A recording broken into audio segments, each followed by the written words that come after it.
सनचं temperature 5500 degree Celsius आहे. अँटारिसचं temperature 3400 degree Celsius आहे. रेगेल नावाच्या स्टारचं टेम्परेचर 11600 डिग्री सेल्सिअस आहे. आणि सायरस नावाचा स्टार आहे त्याचं टेम्परेचर आहे 17000 डिग्री सेल्सिअस. हे सगळे टेम्परेचर जेव्हा आपण ऐकतो आणि वाचतो तेव्हा मला एक क्वेश्चन येतो, हे टेम्परेचर सायंटिस्टने कसे मोजले असतील?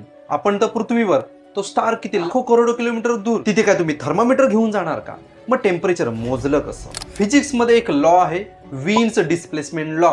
Lambda max is equal to 1/T. याचा अर्थ काय आहे? व्हाईट लाईट ही जी 7 कलरने तयार झालेली असते त्याच्यातला सगळ्यात शॉर्टेस्ट वेवलेंथ असते ही ब्ल्यू कलरची, व्हायलेट कलरची असते. लॉंगेस्ट वेवलेंथ असते ही रेड कलर. आता तुम्ही म्हणाल लाईटच्या वेवलेंथची आणि टेम्परेचरचा संबंध काय? अरे संबंध आहे. एवढी शॉर्ट वेवलेंथची लाईट आपल्या डोळ्यापर्यंत पोहोचत असेल त्या स्टार कडून, तेवढं त्याचं टेम्परेचर हायेस्ट असतं. वीन्स डिस्प्लेसमेंट लॉ काय सांगतो? जेवढी शॉर्टर वेवलेंथ असेल तेवढं टेम्परेचर हाय असतं आणि जेवढी मोठी वेवलेंथ असेल तेवढं टेम्परेचर हे लो असतं.